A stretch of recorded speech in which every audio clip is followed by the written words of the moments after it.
Perfecto. Profesor Quería Alvarez. ver si alguien me hablara para ver si yo los escuchaba a ustedes. Perfecto. Buenas tardes, profesor Arballo, ¿cómo está? Bien. Perfecto, ya ponemos a grabar. Adriana, por favor. ¿Sí? Listo. Muy buenas tardes, profesor Gustavo Arballo. Muy buenas tardes a todos los miembros del Departamento de Derecho Constitucional y otros invitados que nos acompañan de manera virtual y de manera presencial aquí en el Instituto de Estudios Constitucionales Carlos Restrepo Piedradita. Para mí, mi nombre es Floralba Padrón Pato, es un honor empezar o dar inicio a las sesiones de la Cátedra Carlos Restrepo Piedradita del año 2024 con un invitado que es el profesor Gustavo Arballo. El profesor Gustavo Arballo es profesor de Derecho Público de la Facultad de Ciencias Económicas y Jurídicas de la Universidad Nacional de La Pampa, es magíster, y el profesor Gustavo Arballo ha aceptado mi invitación para hablarnos sobre el caso de las potestades normativas del presidente de Argentina y particularmente lo que venimos a hablar sobre las facultades que tiene el presidente en Argentina en virtud de la Constitución de Argentina de expedir decretos por la necesidad y emergencias, que en nuestro caso colombiano serían como los decretos legislativos, como un estado de excepción, y el profesor Gustavo Carballo nos va a hablar del tema. Antes de darle la palabra, me acompaña el profesor Gustavo Arballo, Humberto Sierra Porto, quien es nuestro director del Departamento de Derecho Constitucional, a quien le cedo la palabra para que dé unas palabras de salud. Muchísimas gracias, profesora Floralba Padrón. Profesor Alvarez, muy bienvenido a nuestra casa de estudios a la Universidad Externado de Colombia. Pues para nosotros es un verdadero placer recibirlo en este ciclo de conferencias que vamos a iniciar a partir de hoy, en donde el propósito, o uno de los propósitos es tener conocimiento del estado del arte en materia del constitucionalismo latinoamericano. Particularmente estamos preocupados o queremos verificar y constatar cuáles son los grandes problemas que se están presentando en nuestros países.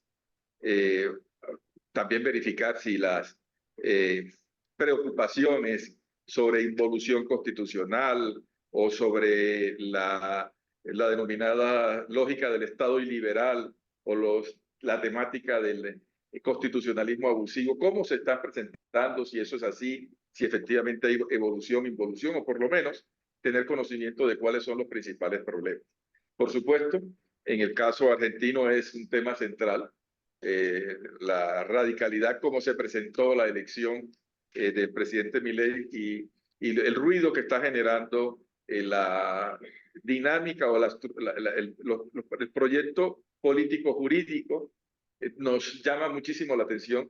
Así que, profesor Arballo, como usted comprenderá, es mucha la expectativa que tenemos de tener conocimiento de lo que está sucediendo y de las reflexiones que usted pueda compartir con nosotros. La idea es, como lo decía la profesora Floralba, que luego de que usted haga su intervención, pues nuestro grupo de profesores, que esencialmente está de manera virtual, acá están nuestros estudiantes, nuestros monitores, nuestro personal de trabajo del departamento, así que esta es una sesión mixta y por eso es el diseño que estamos teniendo. Profesor Bayo, muchísimas gracias. Esperamos que en el futuro nos pueda acompañar presencialmente al externado de Colombia. Así que, como dicen los norteamericanos, el suelo es suyo. Adelante, por favor. Bueno, muchísimas gracias. Muy honrado de estar siempre dentro de los constitucionalismos latinoamericanos. Existen países donde por diversas razones nos miramos más y Colombia ciertamente es uno de ellos. eh, en su doctrina, en su jurisprudencia y en la calidez de su academia. Así que les agradezco mucho la invitación y voy a hacer una hoja de ruta en lo que no pretende ser una exposición. A ver, ¿cómo me ubico yo en esto? Es como si fuera un corresponsal académico, porque no pretendo hacer un estudio, en parte porque sería imposible hacerlo, porque son breaking news, acontecimientos en constante desarrollo. Y tiene mucho de coyuntura, lo cual me obliga, paradójicamente, a historizar la situación y decir cómo llegamos hasta acá, porque es una historia mucho más rica desde el punto de vista de lo que sería la dinámica de, no solo del derecho constitucional comparado, y acá viene una primera cosa que quería señalar como advertencia. Cuando hacemos esta comparación de sistemas, eh, es inapropiado, miope, muy limitado, comparar artículos o vigencia de las constituciones sin historizarlos, sin ver qué pasó en la práctica. Por eso, esta coyuntura debe ser historizada. Y más allá de la coyuntura y lo que pase, muchas de las cosas que están pasando en Argentina no son eh, más allá de excentricidades que pueden llamar la atención, de de picos de visibilidad. Hay una historia, un arco narrativo, una moraleja que nos puede enseñar muchas cosas más allá del DNU 70, más allá de la naciente administración Javier Milei. Y eso es lo que me propongo un poco hacer. Quiero contarles eh, el surgimiento, auge y acostumbramiento institucional que contextúa esto que está pasando en diciembre y que sigue pasando ahora en varios escenarios, como una pista de tres circos, donde aparece el Ejecutivo, aparece el Congreso como un ente controlador y aparecen a la vez los tribunales. Y los tribunales que no actúan solos, sino a través de el insumo, que no se lo da la academia, sino que se lo dan los litigantes. Procuraré hacer una síntesis un poco rápida de todo esto. em, de, Voy a ver si puedo compartir, aguárdenme, tengo Sí. preparado un Zoom que tiene más que nada algunos apoyos visuales que me permiten hacer como un pequeño atajo. em, ¿Tienes permiso? y creo que estoy en condiciones de compartir porque soy anfitrión, ¿verdad? A ver, tengo que apretar el famoso F5, veamos. Si alguien no está viendo esto, si lo ven lejos, no se preocupe, puede ser no necesariamente hiperesencial, salvo un cuadro en particular, que es eh, el que aparece, creo que está, no sé si no es el primer slide, este. Bueno, acá esto es, este gráfico de barras nos muestra, después yo voy a contar cómo llegamos hasta acá, qué influencia tiene, pero me parece importante contextuar esto, que es nuestra sigla DNU, Decreto de Necesidad y Urgencia. Los decretos de necesidad y urgencia es, el presidente normalmente tiene facultades autónomas, designa un ministro, hace un reglamento para la administración pública, o bien reglamenta una ley del Congreso. La pregunta es, ¿pero puede cambiar las leyes? Y ahí nosotros tuvimos básicamente dos etapas, dos versiones constitucionales, que es que hasta nuestra reforma de 1994 la respuesta era no, nada lo habilitaba, pero en 1990 aparece un permiso que se genera vía doctrina judicial de la Corte Suprema. Esto después, con algunos condicionamientos y acotaciones, se formaliza en la Constitución de 1994 y a partir de ahí se puede hacerlo, el presidente puede hacerlo, pero muy restringidamente.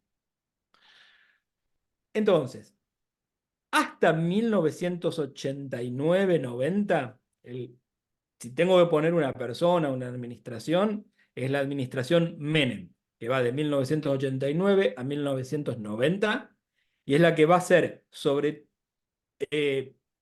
todo en medidas muy estructurales, un uso muy importante de los DNUs. de los decretos de necesidad de urgencia. En el pasado, muy esporádicamente y para cosas muy pequeñas, se habían utilizado. Incluso Alfonsín, después de la democracia, hay un plan de estabilización económica muy importante, conocido como Plan Austral, que implicaba cambiar una moneda. Y si uno le dice al mercado, bueno, voy a cambiar la moneda, va a haber una devaluación y qué sé yo, no lo puede decir si no lo hizo ya. Entonces, lo hizo, inmediatamente se lo manda al Congreso que se lo termina aprobando. En ese sentido, está actuando, digamos así, sin mapa cartografiado. Eso no estaba previsto en la Constitución. Pero se había hecho muy poco. Será Menem quien lo empieza a usar más. Esto nos muestra el panorama general de cuándo fue que se usaron más o menos los decretos de necesidad de urgencia, desde 1989, donde yo les digo que arrancan, hasta la actualidad, que es 2023.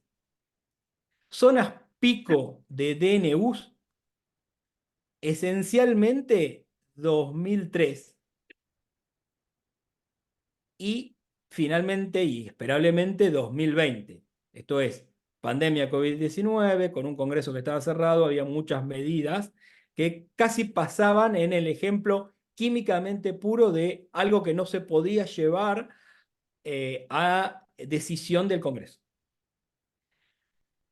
Y este lapso de 2003, 2004, 2005 se explica también en parte políticamente porque tenía un Congreso muy fragmentado, estaba en el poder, digamos, había cedido en 2003 Néstor Kirchner, había un montón de medidas que tenían que ver con la crisis económica producto del 2001-2002, para lo cual la administración en ese momento no tenía una mayoría muy propia en el Senado y en algunos casos decidió hacerlo, aún pudiéndolo hacer por el Congreso, con el criterio de decir, quiero que esto sea visto como decisión propia mía.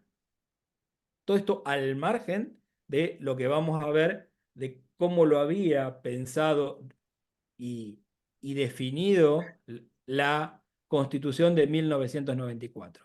Lo que le quiero decir, y siempre hacíamos este ejercicio, que ahora queda obsoleto y viejo, porque no tiene sentido contar números. Es como yo diría esto, los DNU, y lo dije siempre, los DNU no se cuentan, sino que se pesan. Hay DNUs o medidas de necesidad de urgencia que no es lo mismo cambiar un artículo del Código Civil o cambiar buena parte del sistema previsional por DNU, que como se hizo en su momento por decreto de necesidad de urgencia, decretar un feriado nacional porque Argentina, el equipo nacional, estaba volviendo al país luego de ganar la Copa del Mundo. Podemos pensar si eso estaba bien, mal, etcétera, etcétera, pero no era un cambio permanente. Entonces, existe una gran dispersión y muchas veces cuando yo los empiezo a contar, no tengo que pensar necesariamente en que el mayor número implica un mayor impacto. Y el ejemplo, o el contraejemplo,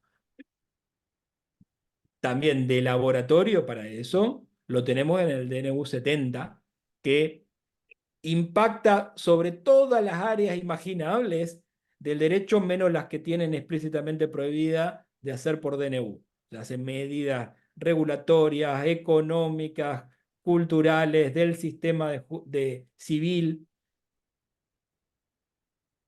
Virtualmente modifica, digamos, 300 leyes, directa o indirectamente, en un articulado súper extenso. Yo después les voy a pasar, para quien tenga la curiosidad de ver la pieza completa. Es una pieza, de acuerdo con uno lo imprima, es un pequeño librito con los considerandos, que son lo que el presidente expone como motivación, y que es un verdadero fundamento de un programa de gobierno, y todas las medidas puntuales que hacen que uno solo valga por 300, 500. No tiene sentido esta comparación.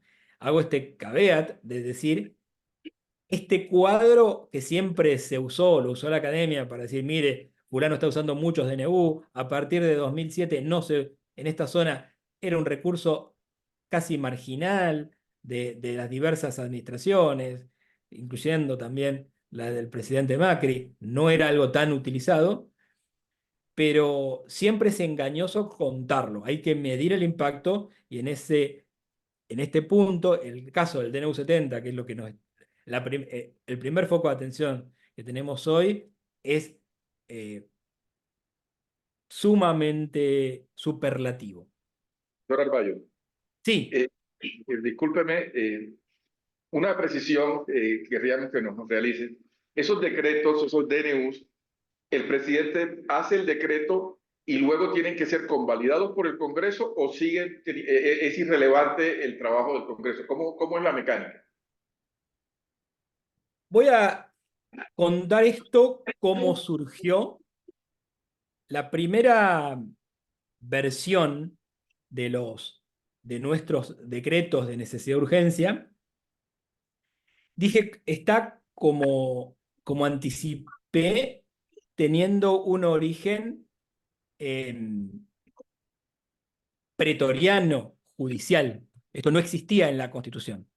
Un detalle de Menem en 1989 es que amplía la Corte de 5 a 9 miembros. En la práctica, él va a poder formar mayoría propia en la Corte Suprema de Justicia de la Nación, con lo cual, aparte de tener mayoría legislativa y toda la legitimidad de un gobierno naciente, tenía un tribunal que le era complaciente, le era diferente, le era favorable, y que en el marco de muchas otras decisiones que abarcaron un mapeo distinto de las relaciones de poder, admitió la posibilidad de que existan estos decretos de necesidad de urgencia. Y eso cambió completamente el juego. A ver si lo tengo por acá. Eh, este es el caso Peralta, una medida donde un plazo fijo, o sea, un depósito bancario, que la gente, el ahorrista tenía en un banco, fue compulsivamente canjeado o reemplazado por un bono del Estado Nacional a 10 años. Era una situación de hiperinflación de 1990, y esto se hizo por DNU. Claro, al ahorrista no le podías avisar, porque si le avisabas antes que ibas a hacer eso, es obvio que iba a volver a ir a su banco a retirar sus depósitos. Bueno, la Corte terminará avalando la constitucionalidad, no solo de esa importante afección al derecho de propiedad, sino del método con el cual lo hizo, que no fue pasar por el Congreso. Y en esto podemos maquillarlo con más o menos filigranas, lo que termina siendo la Corte, en este caso, Peralta de 1990 hay un riesgo macroeconómico mayúsculo, una situación de grave riesgo social, todo esto era cierto, lo que no quedaba claro es que fuera imposible, Menem tenía mayorías en el legislativo, legislarlo, y en una decisión muy criticada por toda la academia en 1990, acepta la posibilidad de instaurar medidas súbitas cuya eficacia no parece concebible por medios distintos a los arbitrados.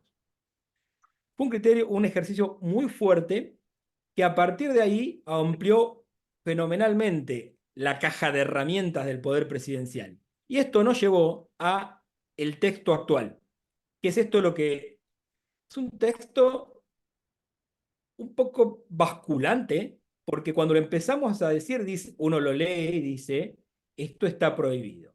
¿Qué había pasado en el interín entre 1990 y 1994? Menem quería la reelección que no podía tener y hace un pacto con la oposición que a cambio de darle su acuerdo, que requería una gran mayoría grabada, para cambiar la constitución, en las transacciones dicen voy a limitar los poderes mayúsculos que tenía el presidente y sobre todo limitar el efecto de este suplemento jurisprudencial no concebido en la Constitución histórica. Entonces, hay varias cosas que pasan, pero la primera es pretende limitar. El Poder Ejecutivo no podrá en ningún caso, bajo pena de nulidad absoluta, emitir disposiciones de carácter legislativo. Si uno lo empieza a leer, dice, entonces no puede. Y a partir de ahí empiezan las limitaciones que terminan permitiendo. Lo va a permitir cuando circunstancias excepcionales hicieran imposible seguir los trámites ordinarios previstos por esta Constitución para la sanción de las leyes. Hicieran imposible seguir los trámites ordinarios.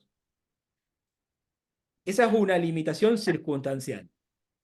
La otra cosa que lo limita es que le hace una lista de materias excluidas, que en ningún caso, ni bajo ninguna razón, ni ninguna circunstancia, pueden tocarse por decreto. Lo puede hacer a sola firma del presidente. Entonces, ahí tenemos la materia penal, tributaria, o sea, establecer impuestos, y electoral y de régimen de los partidos políticos. Este es el mapa de cuando un mapa un poco complejo y casi autocontradictorio que nos legó la Constitución del 94. Pero en todo caso, la historia de esto fue hacer un sistema que limitara fuertemente ese poder que básicamente la Corte le había dado al Poder Ejecutivo. Esto se completaba en la Constitución Nacional, un texto normativo largo que sigue, y sigue con lo que dice acá. Tiene que ir con este decreto el jefe de gabinete y someterlo a una comisión bicameral permanente, una especie de mini congreso con algunos diputados y algunos senadores que van a revisar eso, y finalmente ambas cámaras tendrán la posibilidad de desecharlo o aprobarlo. Ahora, si ustedes se fijan bien, en todo esto hay muchas cosas que no se dicen y que expresamente quedan librados a una ley especial reglamentaria, que regulará, esto lo dice la Constitución, el trámite y los alcances de la intervención del Congreso. Les cuento dos cosas importantes que desde 1994 en adelante nos empezamos a preguntar. ¿Qué pasa si una sola Cámara lo rechaza y la otra no hace nada? La otra cuestión que la Constitución no dice, ¿existe un tiempo, digamos, 60 días, 4 meses, un año, en la cual el silencio del Congreso, el no hacer nada, ni aprobar ni rechazar, pueda tener algún efecto sobre el DNU que le ha sido sometido a control? Bueno, todas estas eran preguntas que estaban en el aire.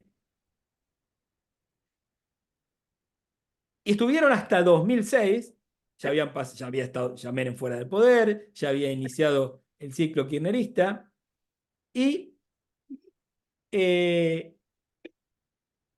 la ley 26122 de 2006, esto es resuelto de la siguiente manera.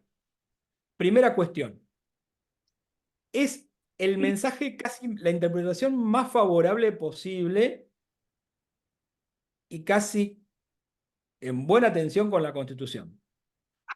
¿Por qué? Porque no hay ninguna horquilla temporal que condicione la vigencia de lo que un presidente hizo por decreto de necesidad de urgencia.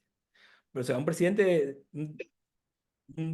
dicta el decreto y no tiene un plazo de caducidad sus medidas. Van a regir indefinidamente.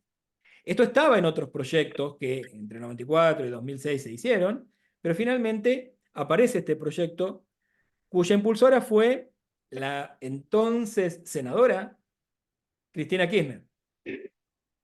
¿Qué ocurre? En ese momento, digamos, curiosidades de la historia, en el 99 había tenido otro proyecto que era precisamente más restrictivo. Lo que decía era, si no se pronuncia el Congreso en un tiempo determinado, el decreto cae.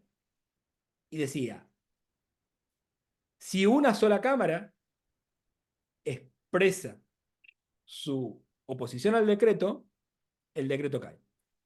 En cambio, en la versión que tenemos ahora de la ley 26.122, prácticamente, si uno la mira con el criterio de hombre malo de Holmes, hay un incentivo al gobierno para que vaya por el decreto, porque si va por la vida normal, para que vaya por cualquier medida, pues, que suponemos controversial, necesita convencer a las dos cámaras, diputados y senadores. En cambio, si usa el atajo del decreto, lo firma, rige desde su publicación o desde la fecha que determine, y va a necesitar el rechazo de las dos cámaras para que ese decreto caiga, según lo que dice la ley 26.122.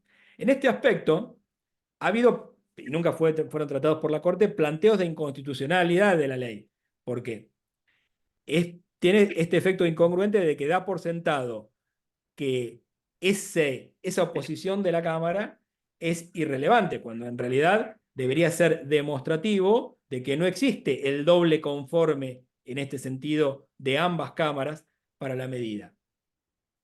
Esto genera, como les digo, el incentivo a que un presidente que está en minoría use la vía del decreto, y es precisamente el caso especial de la administración Milei.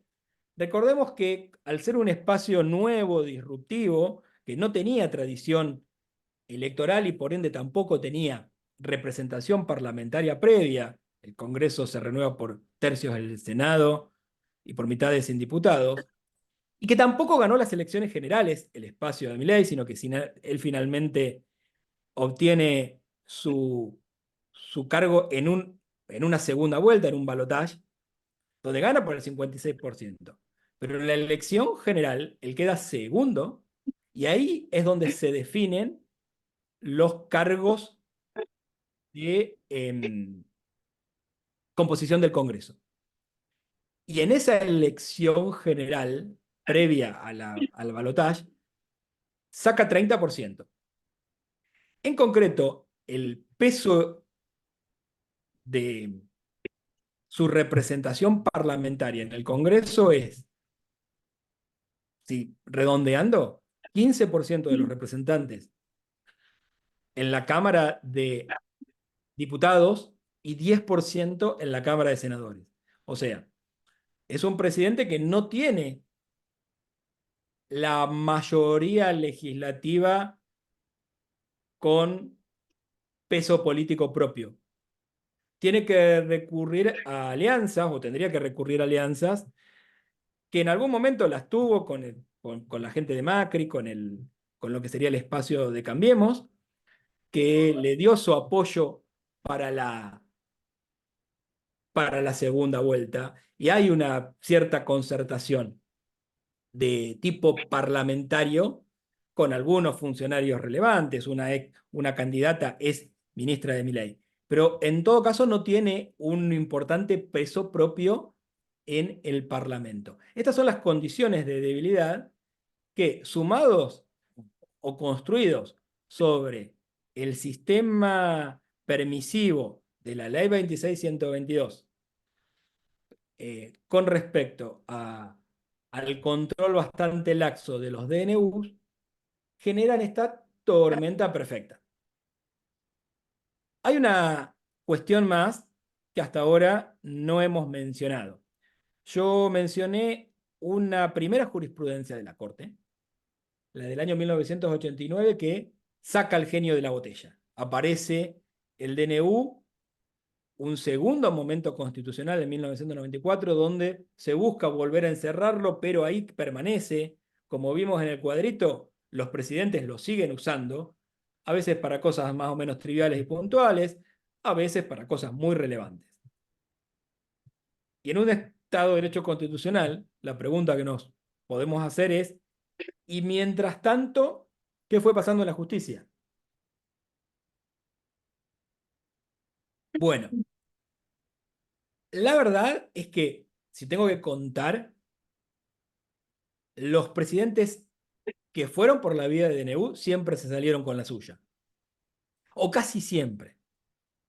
A la vez, la Corte ya desde 1999 fue construyendo, hay varios casos, Berrocchi de 1999, Consumidores Argentinos de 2010, Pino Severino de 2021, donde la Corte va a decir varias veces, ¿es excepcional en serio? Es como si le hiciera leer la Constitución a un chat GPT. Y si le hago a leer la historia a alguien, la idea del constituyente fue limitar y no que sea un medio alternativo, indiferente de si me da lo mismo ir por el reglamento o ir por decreto. Tienen que ser circunstancias verdaderamente excepcionales. Y en este sentido, digamos, la gran mayoría de la doctrina constitucional siempre fue muy crítica de las prácticas de legislar por decreto que se habían instalado. A todo esto, ¿qué pasaba cuando el presidente llevaba sus decretos al Congreso? Bueno, generalmente no pasaba nada. No había una gran vocación para aprobárselos o rechazárselos, pero lo cierto es que no sucedió nunca que hubiera un rechazo de ambas cámaras. En general, porque muchos de estos presidentes tenían, por su peso propio o por coaliciones circunstanciales, algún tipo de arreglo que les permitía al menos tener control de una cámara. Y con eso ya era suficiente, porque el decreto les daba una situación de hecho consumado. En esta serie de fallos que yo voy contando, nombré 3 básicamente, eh, se daba la paradoja de que la veíamos, y si querés enseñábamos a nuestros estudiantes, bueno, la doctrina de la Corte es sumamente restrictiva en relación a las exigencias de dictar un decreto de necesidad y urgencia, porque la Constitución no habilita a elegir discrecionalmente entre la sanción de una ley o la imposición más rápida de ciertos contenidos materiales por medio de un decreto. Y esto a un nivel Torre de Marfil era verdadero.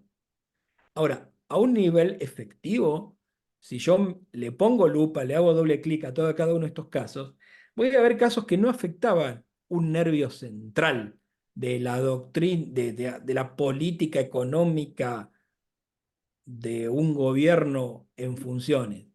Voy a ver fallos que están invalidando 5 o 6 años después decreto de necesidad de urgencia dictado por el presidente anterior, o en todo caso por el presidente actual, pero que no alteraban fenomenalmente el margen de poder. Entonces ahí hay una dualidad. Cualquier constitucionalista argentino dirá, y tendrá razón, que la doctrina de la Corte Suprema es sumamente restrictiva. Ahora, un politólogo va a mirar el uso, le va a mostrar ese cuadro con el cual yo empecé, y va a decir, pero los presidentes lo fueron usando y se salieron casi siempre o casi siempre con la suya. Y esto es una pequeña lección que nos deja como, como moraleja y que trasciende el hecho de Milei. ¿Qué pasa cuando hay sistemas de control que incluso con versiones jurisprudenciales no son lo suficiente disuasivos o correctivos de una realidad? Porque si ese mismo constitucionalista lo pongo en el rol de consejero del presidente, no debería decir otra cosa que es, mire, la lección de la historia es que siempre salió con la suya. Ahora, esto fue así y no hay que ser muy eh, esclavo de decir lo que pasó históricamente eh, seguirá sucediendo en el futuro porque Heráclito, etcétera, nunca nos bañamos 2 veces en el mismo río. A ver, voy a ver si pongo en el chat si alguno tiene la curiosidad intelectual de seguir este voluminoso texto, que creo que había pasado por ahí. Y lo voy a medio compartir ahora.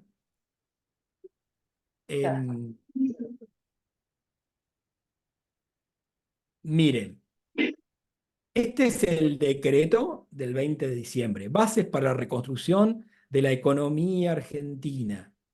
Bueno, empieza con un larguísimo raconto de los problemas de la macroeconomía, desde los aspectos financieros a los aspectos sociales. Hay toda una bajada de línea ideológica. Es bastante dispersa la línea argumental, pero aparece finalmente el decreto. Y aparece una serie de derogaciones, cambios de régimen que van desde las tarjetas de crédito, reformas en el régimen laboral, reformas en en el sistema del Código Civil y Comercial, reformas en el empleo público, Pero deroga no se lee. y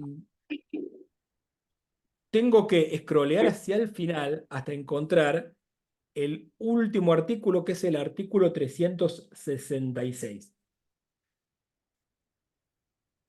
Prácticamente esto atraviesa horizontalmente casi todas las categorías zonales del derecho conocido, hasta terminar en un punto con la posibilidad de introducir sociedades anónimas deportivas. Esto es la posibilidad de que los clubes de fútbol que probablemente conozcan, River, Boca, etcétera, en lugar de ser clubes de sus socios, esa misma actividad pueda ser ejercida por una multinacional, una empresa, una sociedad anónima. Ahora, uno se pregunta, ¿de verdad el hambre en la Argentina tiene alguna relación de necesidad y urgencia que deba ser conjurada con la introducción del potencial de sociedades anónimas deportivas? Si querés lo discutimos en otro aspecto, pero lo que tendría que haber hecho el presidente es mandar un proyecto para sociedades anónimas deportivas, mandar un proyecto para los cambios de desregulación laboral y así sucesivamente. Esto es una bomba racimo que afecta muchas materias. Y a esta escala, esto no había sucedido nunca.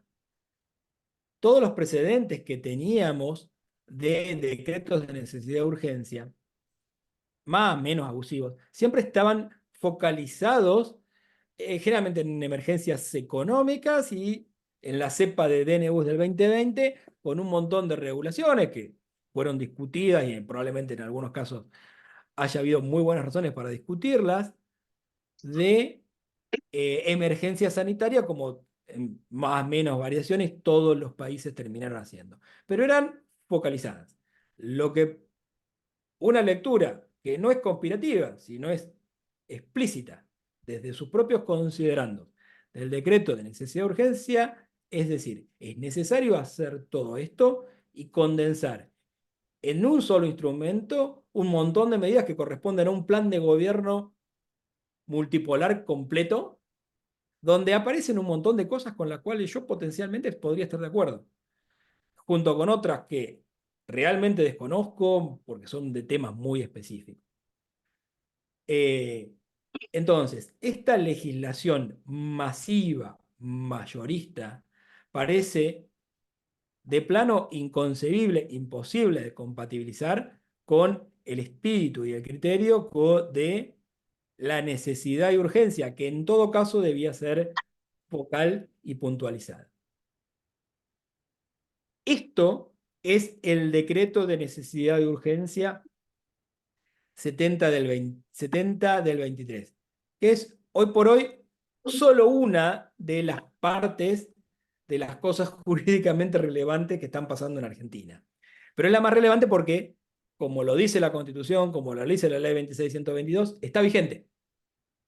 La otra parte que está en discusión es una aún más ambiciosa y que tenía como 700 artículos y ahora les van pareciendo, a la cual se denomina ley ómnibus, que incorpora muchas otras cosas que por materia o por las razones que sea no quisieron meter por DNU y en su lugar lo enviaron al Congreso.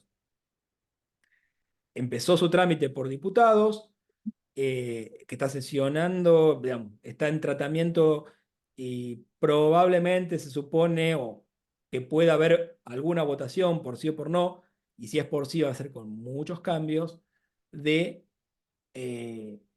este segundo paquete aún más grande de medidas que van a sistemáticamente incluidas todas en la misma ley en un paquete que se había pensado como cerrado y negociable y que después se empezó a dar cuenta que había insensateces, cosas muy dispersas, cosas que convenía pasar por otro momento, y de a poco lo que era una ley ómnibus va a terminar siendo, algunos dicen, una ley taxi, una ley van o panel, de muchas menos cosas.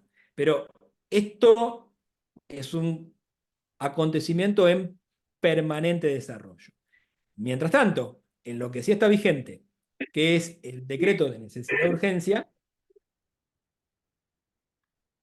existe un frente judicial de acciones, de juicios, litigios, amparos, otras acciones declarativas, que diferentes actores con diferentes estrategias procesales han comenzado y que todavía no han escalado a la Corte Suprema, aunque se espera que probablemente en febrero o marzo podamos tener noticias de lo que sería su última instancia.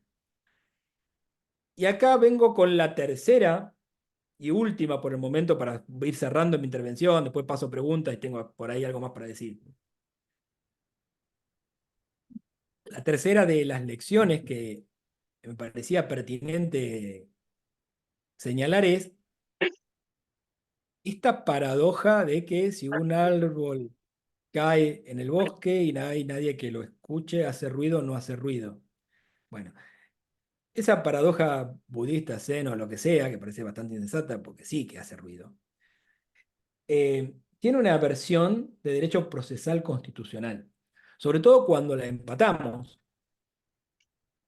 con la idea clásica, canónica, de que el litigio judicial requiere un caso, un standing, un afectado, que no existe una acción colectiva popular, porque si hay una acción colectiva popular, resumo, cualquiera en nombre de cualquiera hace una demanda contra el DNU. Y ahí simplifico la cuestión técnica de cómo litigar algo. Ahora, lo que está pasando en este momento es una pluralidad de diversas acciones, así como es una bomba racimo que impacta sobre todo el derecho, también hay una bomba racimo de diversas acciones. Los viajantes de comercio, eh, los afectados por cuestiones ambientales, los que reclaman aspectos específicamente del llamado capítulo laboral del decreto de necesidad de urgencia, que cada uno va con su propio argumento. Nótese que de tener éxito, de prosperar su demanda, lo que conseguirían no es que caiga todo el DNU, sino solo la parte concerniente al agravio que ellos invocan. Y finalmente hay versiones más ambiciosas que, eh, que de prosperar serían una gran novedad, y tal vez positiva novedad para nuestro sistema procesal de control de constitucionalidad, que van por todo. Y que van diciendo, independientemente de que esto no pueda mostrar yo un agravio a título personal, la sola existencia de un compromiso fuerte a la legalidad constitucional, dada por la vigencia de una norma donde no se han cumplido las condiciones objetivas necesarias para su dictado, eso es mi agravio. Eso es la afección a la Constitución y necesariamente afecta a la fuente misma de legitimidad y por ende cae todo el DNU. Hay una demanda, por ejemplo, de Andrés Gil Domínguez que va por ese lado, que todavía está en las etapas iniciales de nuestro sistema estratificado de acciones. No sé qué suerte pueda tener. Pero bueno, la tercera lección es esa, que viene a cuento de esto. Muchas veces el enforcement de las reglas constitucionales o las restricciones constitucionales es tan segmentado, tan fragmentado, que un poco como venía diciendo antes, la moraleja cínica de todas estas cuestiones es: consistentemente ha habido decretos que probablemente excedían el estrecho marco que la Constitución fijaba para que el presidente se pusiera el traje, el cosplay de legislador, pero aún así, a pesar de los excesos, esto finalmente, se salió con la suya. Y esto nos hace pensar en esto que decía, la última cuestión, que es, más allá de las reglas constitucionales, cómo funcionan nuestros sistemas procesales, nuestros sistemas de control. Noten que yo ni siquiera he hablado de un montón de cosas del contenido del decreto, en parte porque exceden esta y casi cualquier... Tenemos horas para hablar al respecto. Incluso, como les anticipé, qué sé yo, aparece un sistema donde la prescripción de medicamentos sea digital y no una receta firmada. Entonces, partidario de mi ley podrá decir, pero vos estás en contra de la receta digital. No, no estoy en contra de la receta digital. Parece algo muy bueno. Y muchas regulaciones, es verdad lo que aparece ahí, en parte como fundamento y en parte también como pretexto, pero tomémoslo en su mejor luz, de que existen muchas regulaciones obsoletas, disfuncionales, irrazonables. Eso es verdad.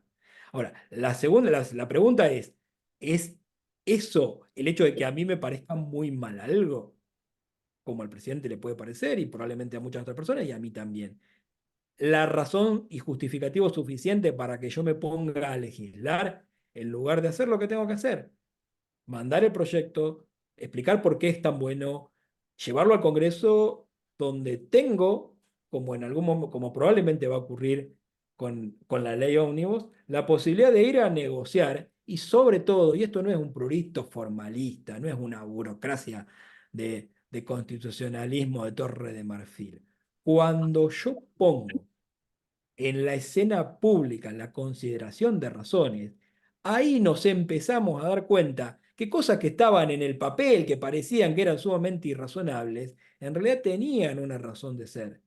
Y esto está pasando la distinción entre DNU, que salió y a partir de ahora al que no le gusta que vaya a los tribunales, y lo que está pasando con la ley, que tiene aspectos todavía mucho más objetables, pero esto está permitiendo que los afectados estén explicando a la sociedad y que los representantes que quieren votar eso tengan que explicarse a la sociedad las razones de por qué, qué sé yo, crear, disponer el cierre del Fondo Nacional de las Artes o disponer el cierre de un componente esencial o la privatización de 41 empresas. Y esto es importante. No estamos en contra de los DNU por formar parte de una casta enamorada de privilegios, sino porque la función deliberativa de la democracia, aún en la versión súper recortada que tenemos en nuestros congresos, es esencial para hacer normas y derogaciones justas, de calidad y que tengan la presunción de legitimidad con la cual después queremos dotar a las leyes cuando nos las vengan a litigar. Hasta acá llega mi posición inicial. Después tengo algo más para decir, pero he hablado mucho y probablemente tengan preguntas porque es difícil hacer de corresponsal, que es un poco lo que yo quise hacer de una situación que tiene aspectos jurídicos y algunos aspectos de noticiero, para entender cómo fue que llegamos hasta acá. Muy bien, muchísimas gracias, profesor Armaga.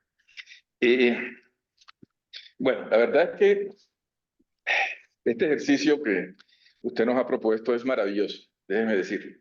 Le agradezco la claridad y la precisión que ha tenido porque nos deja muchísimas inquietudes. Seguramente nuestros compañeros inmediatamente van a tomar la palabra, pero yo quería hacer una reflexión general porque el punto está en tratar de traducir ese reportaje o esa reportería que usted hace de su país a nuestra realidad jurídica, ¿no? De alguna manera el tema es tratar de dialogar lo que se ha hecho en Argentina con lo que tenemos en Colombia y si es posible hacerlo.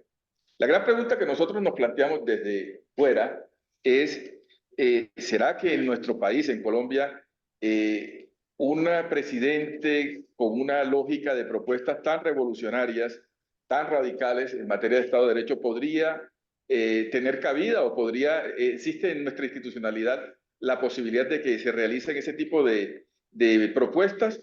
Y la respuesta previa es que no. Entonces, ¿y por qué le hago esta precisión? Porque la primera impresión que tenemos en el extranjero, cuando uno mira la entidad de las propuestas del presidente Milei, no solamente en los DNU, sino también en la ley Omnibus, uno dice, ¿será que esto es una especie de autogolpe?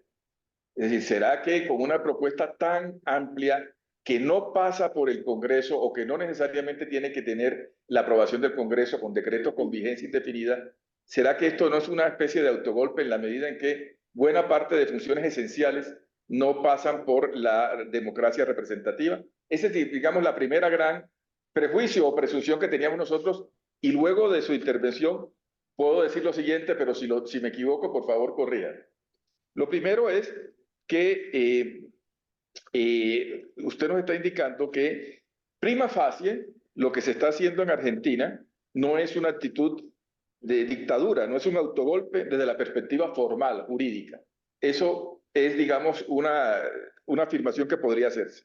En segundo lugar, que el sistema constitucional argentino, por lo menos formalmente, permite interpretaciones derivadas de la literalidad de la Constitución que una minoría, un presidente en minoría pueda gobernar sin necesidad de utilizar el Congreso, o por lo menos no en buena parte podría evadirlo. Además, que el gran debate en Argentina en este momento, insisto, son ideas para que usted para entablar un diálogo, el gran debate en Argentina en este momento es cuáles son los límites constitucionales que tiene el ejercicio del presidencialismo, el ejercicio del poder. Ya que hay un debate a que puede haber posiciones discrepantes en materia formal, los límites formales que establece la Constitución, les toca entrar en un debate sobre los límites materiales. ¿Será que se afecta al Estado de Derecho, que se afecta a la separación de poderes? ¿Será que en Argentina entonces el debate constitucional se tiene que dar en ese nivel? Es, digamos, lo que me parece interesante. Además, usted nos dice que históricamente había existido un cierto grado de responsabilidad en la utilización de estos decretos. Pero de la manera como nos lo dice, parecería ser que un grado de responsabilidad que por lo menos tuviera el apoyo del partido del presidente. La novedad en este caso, pero no necesariamente la mayoría del Congreso. En este caso, lo que parece es que no tiene el apoyo de la mayoría de los dos partidos, de los principales grupos políticos. ¿Es eso? ¿En qué consistiría entonces ese uso responsable o histórico cuando, como usted me dice, podría ser que solo apoyaba una cámara o solo apoyaba un partido y sin embargo podía utilizar esta figura? En fin, yo lo que quiero es esencialmente agradecerle por su intervención, mostrarle que nos genera muchas dudas porque todo parece indicar, o por lo menos como usted nos lo expresa, que el debate, insisto, formal no es tan contundente, que existen toda una serie de dudas y por eso quizá es que los límites últimos y el debate tendría que estar en los valores, en los principios, en la esencia del Estado de Derecho. ¿Es atinada o no estas observaciones, querido profesor Arballo? Sí, varias cosas al respecto. Yo lo que estoy señalando es que la erosión democrática no es algo que sucede como flor de un día o como bomba atómica, sino que va teniendo pasos incrementales. De todas formas, habiendo sido crítico de decretos de necesidad de urgencia, o de una práctica que casi habíamos naturalizado, bueno, si no te dan las dos cámaras, que sea un decreto y ya. Y de vuelta, ese ejemplo de decir, Argentina salió campeón del mundo, vamos a hacer un feriado nacional por decreto, muestra casi como, había como una firma fácil del decreto. Ahora, en modo alguno yo puedo comparar todos esos decretos que buscaban hacer un cimiento o la pieza angular de un plan económico o resolver una coyuntura sanitaria crítica, o sea, un ángulo del derecho, con respecto a esto que se propone abiertamente como un criterio refundacional explícito. La pregunta es, para tener un criterio explícito en un régimen que se plantea, según sus propios, a partir de acá no se vuelve más, vamos a estar 45 años, vamos a ver los resultados en 45 años. Bueno, parece que no viene atado a la idea de algo temporario o de emergencia. Hay un detalle importante que yo lo dejé casi como el grupo de rock que no toca su hit hasta que vienen los bices y se lo piden. Pero no es un hit mío, sino es un tema importante. La cuestión es así. Eh, Así como está el decreto de necesidad de urgencia, existe otro mecanismo que también tiene la misma filiación, que es la delegación legislativa. ¿Cuál es la filiación? No existía en la Constitución. Número uno, no existió en la Constitución histórica. Número dos, lo inventó la Corte de Menem, la Corte Suprema del periodo de Menem.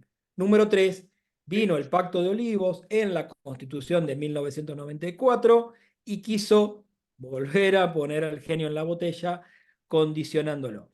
En la delegación legislativa, lo que ha sucedido históricamente es al revés.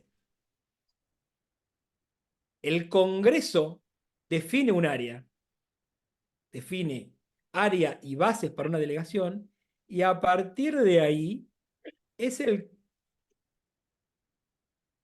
presidente el que va a invocar la ley delegante del Congreso para cambiar normas legales a sola firma. Es casi una inversión del orden de un DNU. El DNU dice, no puedo esperar a legislar, esto tiene que salir ya.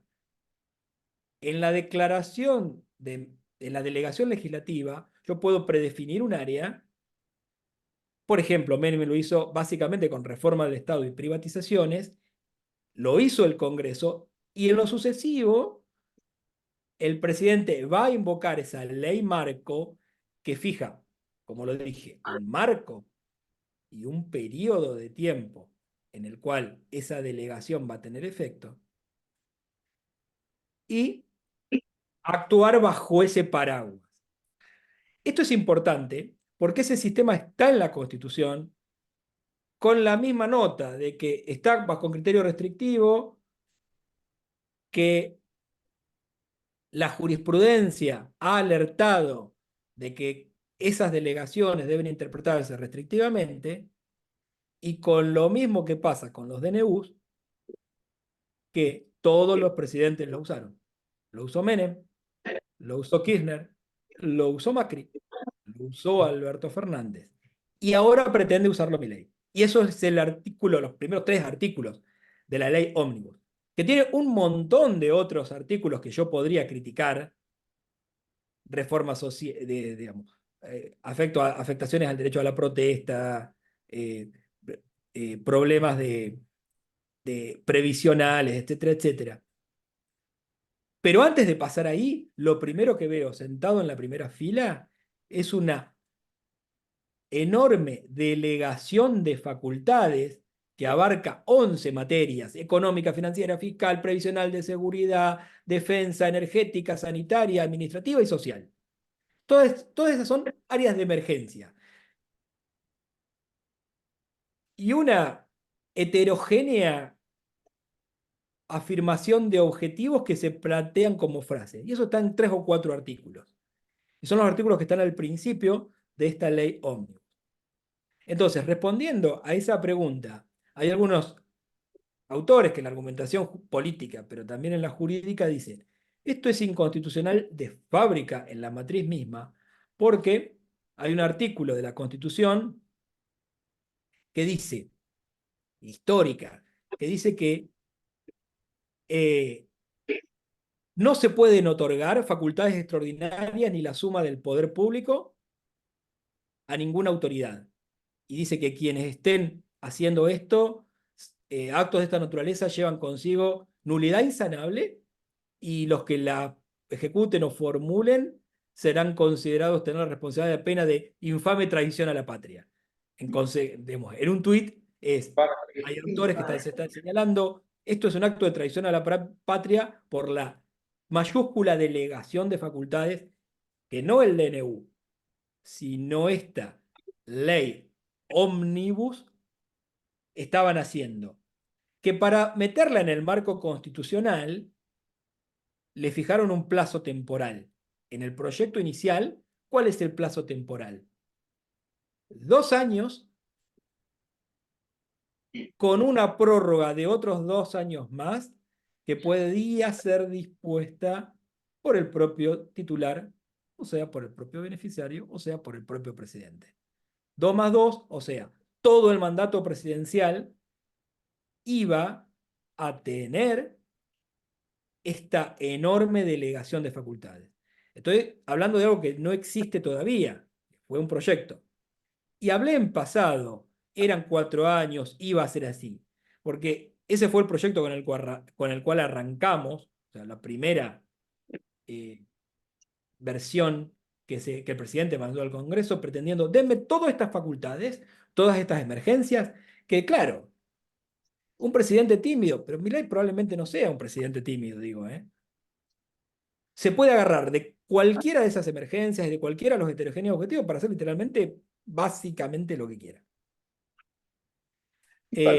Esto, lo que iba a decir es, en el proyecto actual, o en el que algunos están dispuestos a consensuar, eso de 4 se redujo a 1 año. Y de las 11 áreas de emergencia ya estamos en 8, 7, pero igual es una fortísima delegación de facultades. Déjame decir una cosa más. ¿Qué otra lección hay que venimos aprendiendo de hard way, de las malas, peor manera en Argentina? Es cuando dejamos cosas a medio decir en la Constitución, en una convención constitucional, y lo dejamos a que el legislador complete la obra. Y a veces no la completa bien y permite o vacíos legales o sistemas permisivos que distorsionan por completo un espíritu limitativo como el que tuvo la Constitución de 1994. Esa es otra técnica de redacción constitucional. No le dejes tantas cosas al legislador, que todo esté lo más taxativo presente como un chaleco de fuerza, porque si no, de vuelta, el diablo va a salir por la botella. Ya.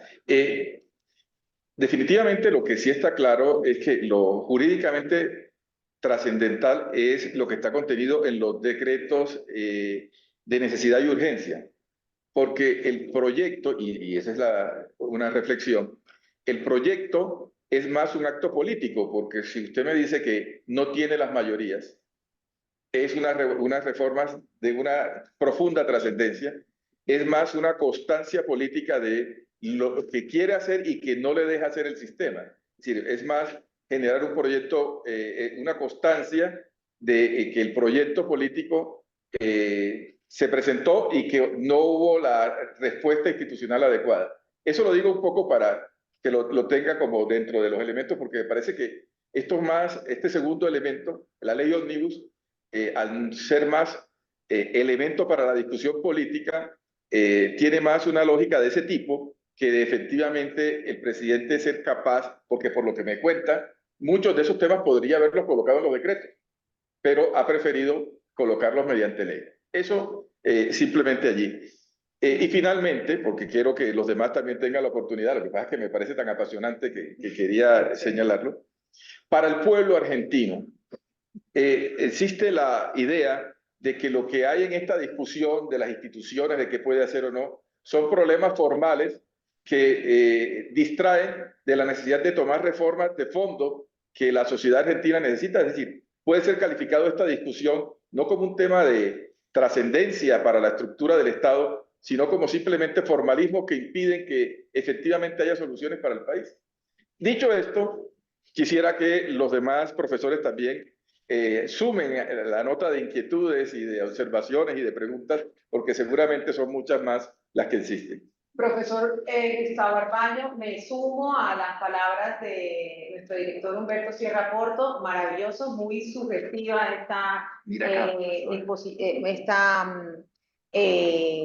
esta exposición. Y nosotros normalmente tenemos o planteamos la siguiente metodología. Tenemos 4 preguntas del público, cuatro solicitudes de intervención del público, y luego las oímos todas y luego le daría la palabra a usted, si a bien a usted lo tiene. Si no, pues lo hacemos uno por uno, pero no sé si le parece que hagamos la metodología de hacerlo directamente, que lo hagamos directamente, le damos la palabra a todos y luego la palabra la tendría usted, profesor Gustavo. ¿Listo? Me avengo a lo que quieran, pero sí, hablen ustedes y yo voy Vale. tomando prolija nota de lo que me vayan diciendo y después... Perfecto. Primero, yo quisiera en el orden están José Rodrigo Vargas del Campo, Mateo Merchán, Mario Velázquez y luego Héctor Riveros. Así son... empecemos con José Rodrigo Vargas del Campo, por favor, Adriana. Actívale. Hola, ¿me escuchan? Perfectamente, José Rodrigo. Bueno, perfecto. Muchas gracias al Departamento de Derecho Constitucional y a la excelente exposición del profesor Gustavo. Yo le quería hacer solo una acotación o una pregunta en punto de su conferencia, y es la siguiente. En aras del Estado de Derecho que usted menciona y revisando un poco ese artículo 99, quería saber si la determinación de la necesidad y la urgencia es una valoración que hace de manera exclusiva el Ejecutivo, o si por el contrario esa determinación de necesidad y urgencia puede ser sometida a un juez o es sometida al Congreso. Lo anterior a efectos que el Ejecutivo tenga algún tipo de control respecto del decreto de esa necesidad y urgencia. Es esa mi pregunta y gracias por su exposición. Mateo Merchán.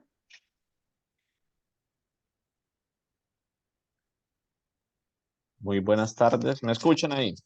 Perfecto, Mateo. Muy buenas tardes. Yo soy Mateo Mercán, soy estudiante de doctorado de la Universidad de Nueva York. Eh, Gracias a la Universidad Externado y al profesor Arballo por tan buena exposición. Yo tengo una duda en relación con el proceso, tanto político como judicial, los procesos que se han desenvuelto a partir del decreto nacional, del decreto de urgencia.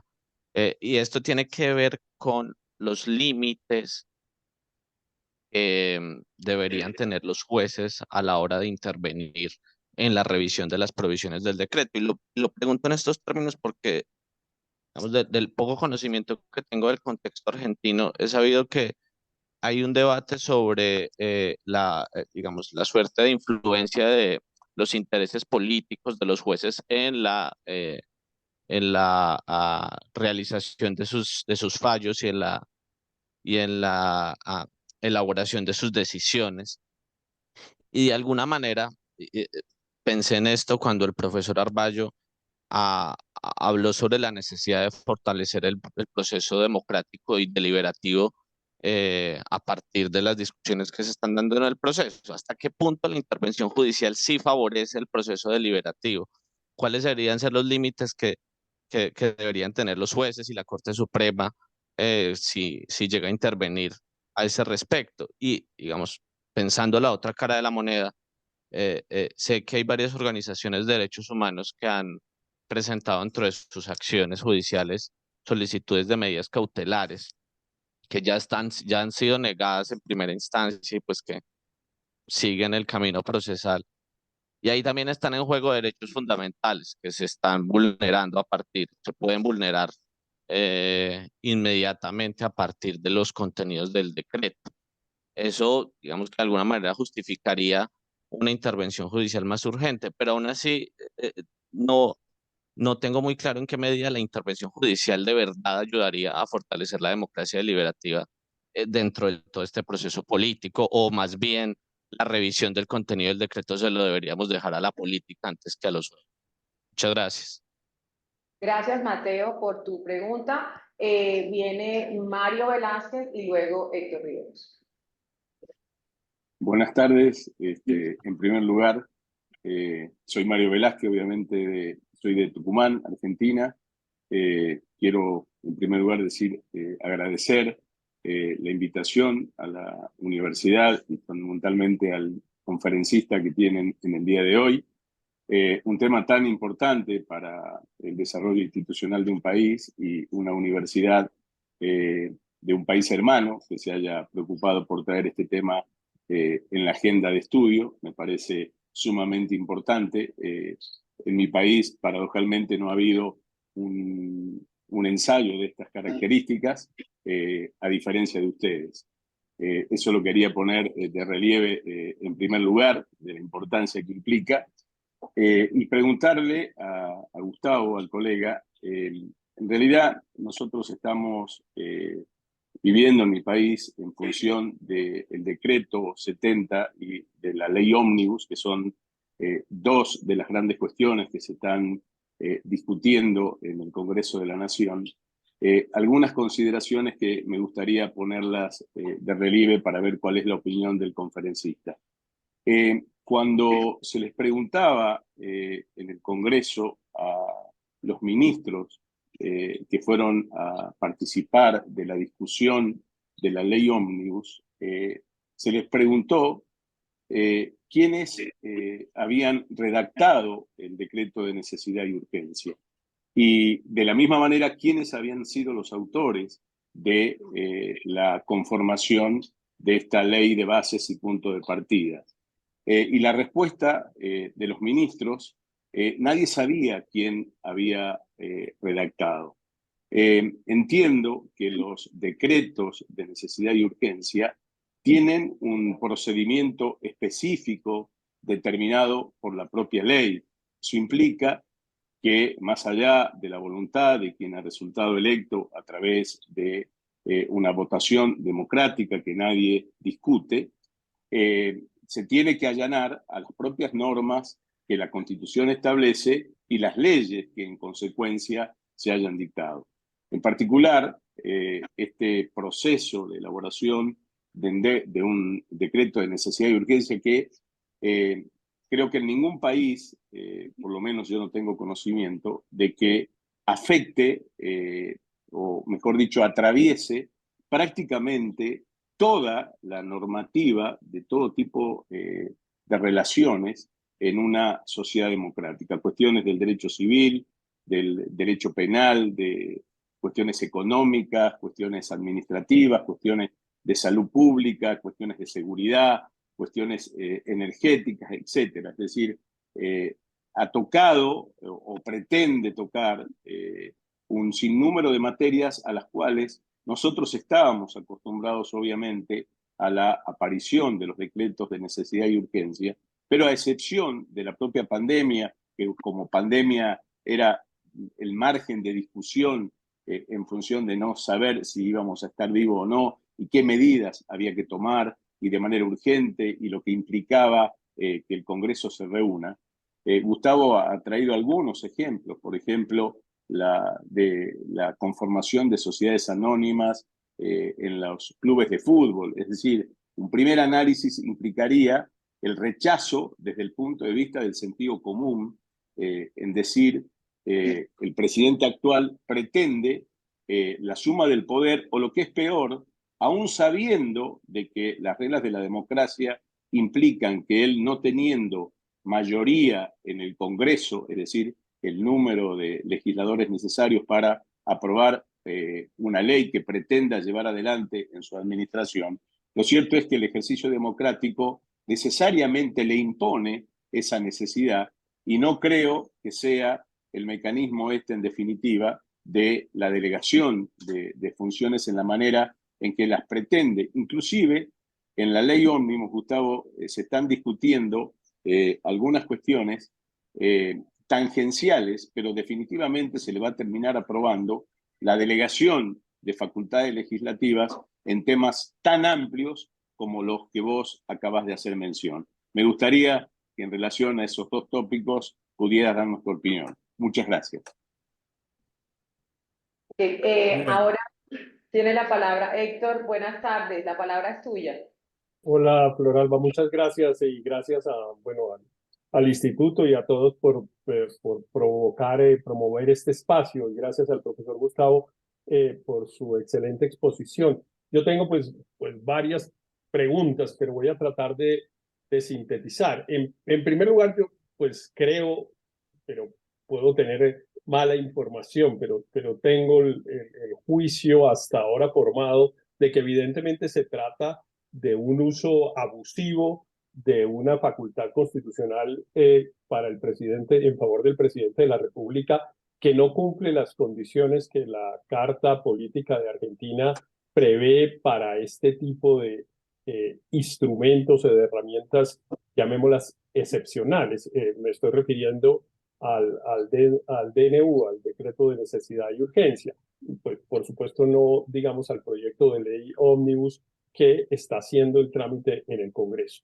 Pero parto del supuesto de que hay un ejercicio abusivo de una facultad. Y también me parece que la manera como se presenta el proyecto de ley ómnibus, pues evidentemente es también es una actitud que va contra el proceso de deliberación democrática, porque la manera como se han agrupado temas que en Colombia pues sería, por ejemplo, imposible por efecto del principio de unidad de materia que hay en el derecho parlamentario colombiano y que obliga a que una ley se refiera a un solo tema, entre otras cosas, con el objeto de permitir un proceso de deliberación y de discusión democrática ordenada, pues evidentemente la manera como lo propone el presidente Milei, pues tampoco satisfacería esa exigencia, llamémoslo de esa manera. Pero entonces la pregunta siguiente, si, digamos, independientemente de si el juicio en este caso en particular es acertado o no, la pregunta es cómo opera el sistema de controles. Porque que los presidentes intenten abusar, pues eso no tiene por qué extrañarnos. El Estado liberal está diseñado asumiendo que los gobernantes siempre van a intentar abusar y quedarse en el poder y que lo que tiene que haber es un sistema de controles que se lo impida. Y entonces la pregunta es, pues, ¿qué tanto el sistema de controles en el caso de un ejercicio abusivo de facultades constitucionales puede operar en Argentina y qué tan eficaz es? Hay dos mecanismos. Hay uno en el que no sé si me distraje en algún momento y no logré tener información suficiente, que es el control congresional, el del Parlamento en este caso, en el que pues el sistema de partidos, la conformación del Congreso argentino indicaría que pues ninguna de las dos disposiciones, ni el DNU ni la ley ómnibus, deberían recibir pues el aval del Congreso. El DNU pues se tiene que aprobar en un procedimiento o no aprobar mejor, o no improbar, perdón, en un procedimiento pues que todavía tiene unas ambigüedades y la ley ómnibus pues tiene que aprobarse. El presidente no cuenta con las mayorías, entonces puede ser que ocurra, como dice Humberto, que lo que hay es una constancia histórica justamente para demostrar que en el sistema de controles actual es imposible gobernar y entonces sea una especie de anticipación de una intención de romper el sistema constitucional. Con ese sistema no se puede gobernar, no se puede cumplir el programa de gobierno que le sometimos a los argentinos, diría el gobierno. Pero me llama la atención que en algunas de las cosas de las que ha dicho Gustavo, pues uno parece entender que la ley ómnibus se va a aprobar, o por lo menos se va a aprobar con cambios, pero se va a aprobar. Y entonces yo pregunto de dónde salen las mayorías con las que Milei no contaba al inicio de su gobierno, y eso mismo para el tema del DNU.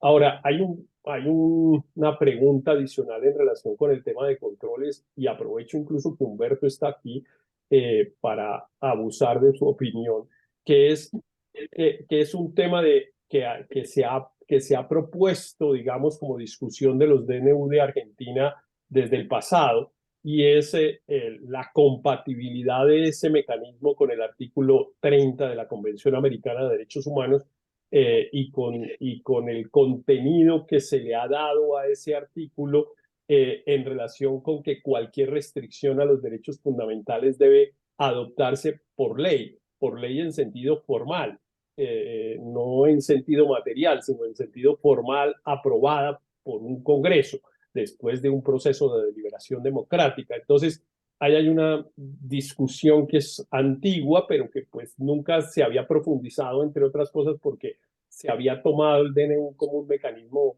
digamos, que no era una gran amenaza, pero hoy claro que es un tema grande y entonces creo que cabe preguntarse sobre la eventualidad de un control de convencionalidad al comparar, digamos, el artículo 30 de la Convención con la facultad constitucional que se le otorga al presidente y el ejercicio en particular que el presidente en este caso hace. Y un comentario último, solo no para, sino para abrir, digamos, un próximo tema de cátedra de Carlos Restrepo, que es que yo sí creo que hay un tema que en el constitucionalismo occidental desde hace rato se viene trasladando a los ejecutivos herramientas que les permiten poner en vigencia normas materialmente legislativas cuando tienen dificultades de obtener las mayorías en el Parlamento, lo cual es una cosa, pues obviamente extraña, pero que privilegia las decisiones ejecutivas aún sobre las mayorías parlamentarias, incluso en regímenes pues, parlamentarios o semiparlamentarios.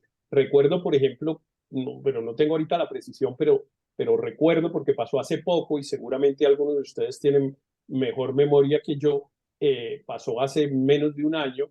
En Francia, el presidente Macron se saltó la Asamblea Nacional, donde parecía no tener mayorías para aprobar la ley de reforma pensional y la adoptó por decreto, y el Consejo Constitucional francés un par de meses después avaló ese procedimiento. Y me parece que hay, y digamos, cuando uno mira el fast track en los Estados Unidos y en fin, otros mecanismos, me parece que hay como una tendencia que no es nueva, pero es nueva en el sentido de que se está usando. O sea, estaba prevista, no se había usado, se está usando ahora con más énfasis, como de privilegiar la posibilidad de legislar por parte del Ejecutivo, no tanto por razones excepcionales o de urgencia, sino simplemente porque no cuenta con las mayorías en los congresos o parlamentos. Gracias. Perdón si me extendí mucho.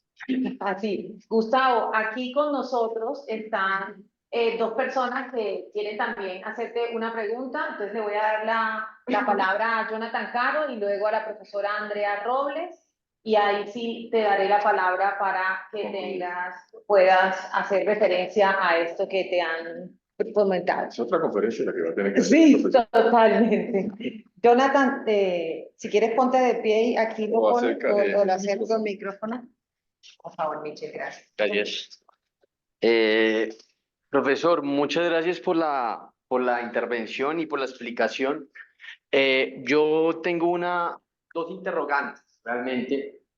Y el primero es, si bien su merced nos explica que todos los presidentes han utilizado esta figura de los decretos de necesidad y urgencia, quiero preguntarle si existe realmente, creo que había uno también que ya había preguntado un participante sobre los criterios, si existen unos criterios legales como para que el Ejecutivo expida ese tipo de decretos, porque debe haber algo, un instrumento previo que arroje como los marcos de los cuales no se pueda salir ese decreto. Yo me refiero, digamos, me parece muy parecido a nuestra figura que tenemos acá en los estados de excepción, ¿sí? donde, por poner un ejemplo, ahorita hubo una situación en La Guajira y se presentó porque hubo un estado de excepción, pero la Corte Constitucional de nosotros pues ya se pronunció frente a eso. Entonces, por un lado, el tema de los criterios. Me parece a mí, muy personal,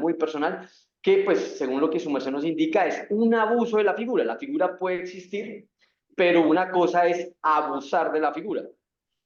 Y por la segunda pregunta es, frente a, nosotros tenemos una institución que llama la Corte Constitucional. Ustedes no, sino esa velar por la Constitución lo hace la Corte Suprema de Justicia. Su merced nos dijo que habían unas demandas, o sea, como de la ciudadanía.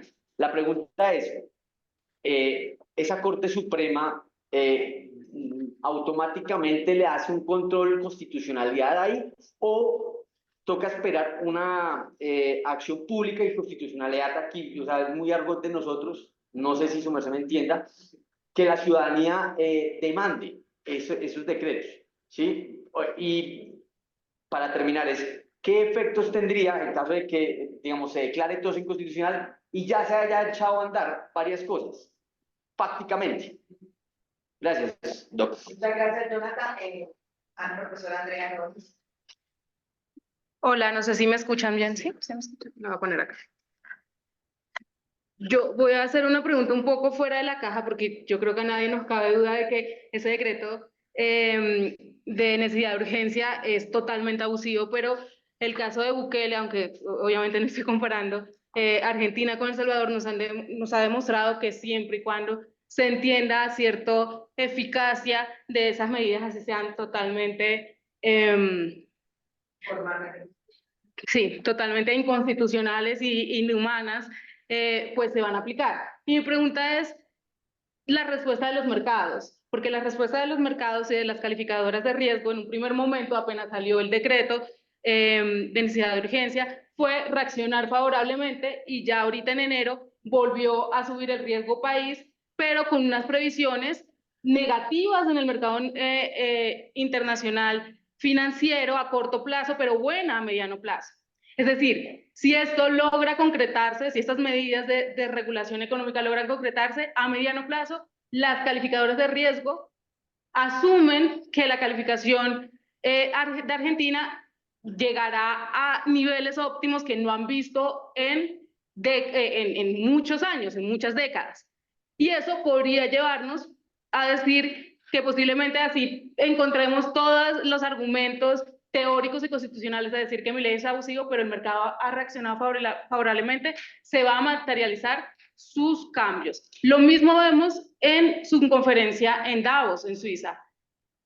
Fue aplaudido tímidamente por los demás jefes de gobierno, pero popularmente fue una estrella, fue el discurso con más reproducciones. No estoy diciendo que por el hecho de que sea popular sea legítimo, pero eso nos demuestra pues que la población en su mayoría no está reaccionando del todo negativamente a ese tipo de discurso, ni siquiera los mercados, sobre todo cuando va contracorriente en materia de minera, porque va a abrir o va a facilitar la minería del litio y demás en Argentina. Entonces, eso obviamente con Colombia, por ejemplo, que ya ha dicho que no va a firmar más exploraciones ni nada, pues eso hace el mercado argentino aún más apetitoso. Entonces, mi comentario va un poco también a preguntarle su opinión sobre esas posibilidades de éxito de las medidas a un mediano plazo, no porque sean totalmente legítimas, sino porque de pronto esa economía desastrosa en Argentina, pues de repente reapunte y comenzamos a ver cierta reacción favorable de los mercados y demás. Entonces eso llevaría quizás a hablar, no sé si de una nueva constitución, pero sin duda alguna, pues, no sé, de un nuevo control de poder. Gustavo, muchísimas. Bueno, ahora con todo este alud de preguntas que, como dice Humberto, implicarían que nos aceptaras otra invitación, yo quisiera preguntarte algo que parece obvio también, y es, ¿por qué dos medidas que parecieran legislativas tan como que van por dos caminos? Un DNU y una ley ómnibus. Parece una pregunta siento que es una pregunta obvia, pero creo que, ¿por qué esos dos recursos activados al mismo tiempo? Y sin más, Gustavo, la palabra es tuya. Porfa, aclaro algo. Bueno, extraordinario. Che, voy a contestarlas un poco en orden inverso.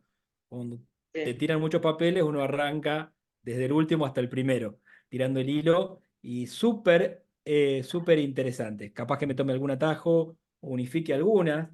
Y bueno, yo les decía esto, una sensación. Arranco con la pregunta fuera de la caja y doy una respuesta fuera de la caja, que en realidad la había dicho el otro día en una conversación más de bar, que era que también tiene una especie de llamado a la humildad de la autonomía y la hegemonía de nuestros saberes constitucionales. Y esta que era casi una butad mía, o sea, no es algo para que lo repitan, para que lo digan en serio, pero era esto. Mientras nosotros discutimos constitucionalidad, amparo, delegación legislativa y DNU, y vamos a escribir ríos de tinta sobre esto y esto, y el futuro de mi ley probablemente esté determinado no tanto por lo que diga la academia y los tribunales, sino por si en 2024 tenemos niña o tenemos niño. Ujú. ¿Qué es esto? Si tenemos niña, hay mucha lluvia y mucha cosecha y superávit comercial en una economía fuertemente agroexportadora. Si tenemos niño, hay sequía. Justamente uno de los graves problemas que tuvo el gobierno en 2023 fue el niño de 2022.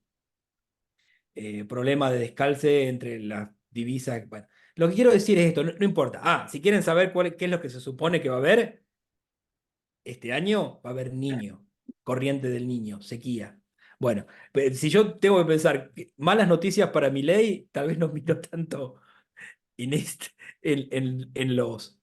Lo digo en contra de mi propia disciplina. Lo que quiero decir, en todo caso, es que esto es mucho más complejo. Mucho más complejo, qué sé yo. ¿Qué hizo Milei en Davos? Sí, campeón mundial de las visualizaciones. ¿Cuántas bilaterales tuviste? Bilaterales, de jefe a jefe de Estado. Una reunión en un pasillo con David Cameron. Bueno, y hay entonces señales dispersas y una macroeconomía que, vamos a decir la verdad, está detonada, caminando al borde de un camino de cornisa y donde cada cosa que quieras tocar efectivamente es desactivar una bomba que fue creciendo a lo largo de años y años de malas decisiones. Hay que contextuar esto para llegar y decir también el acto objetivo de inflación más alta del mundo en 2023. Excede el límite de mi experticia que yo diga cómo va a salir esto, porque ni los que están en la zona de confort de economía, macroeconomía, se juegan a hacer un pronóstico. No excede el límite de mi experticia hacer una visión un poco histórica de la conexión entre respuestas judiciales y efervescencia social, por así decirlo. Y yo debo decir que las respuestas más activistas en general se han dado empalmadas bajo un clima social o de época favorable o desfavorable. Entonces, cuando la corte de Menem le era deferente al gobierno, le era deferente a un gobierno que después de algunos tropezones iniciales fue muy popular, tanto que religió, pudo cambiar la constitución y cumplió un ciclo de 10 años. Cuando la corte en 2002 generó una luz de amparos para proteger a ahorristas, había cambiado el clima. ¿Se acuerdan que yo dije, esto nació en el 90, permitiéndole a Menem legislar por decreto y convertir depósitos a plazo fijo en bonos? Espera tu dinero 10 años. Bueno, en 2002 no era esperar tu dinero 10 años. Quiero una restitución de mi depósito en dólares como medida cautelar inmediata. La Corte fue avalando eso. ¿Por qué? Porque olió la calle, vio la calle. Siempre comento, ahora que estamos en plataformas, esta distinción entre el palacio y la calle.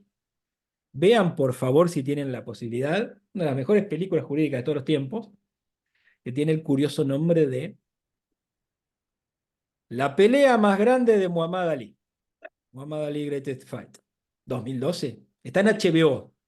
Bueno, extraordinaria, una reconstrucción de época de lo que eran los jueces de la corte en ese momento, y de un caso medio marginal. Muhammad Ali no aparece, no aparece, pero lo que aparece es el fondo de, che, tenemos que ver si sancionamos a un tipo que se negó a ir a Vietnam, pero en una guerra profundamente antipopular.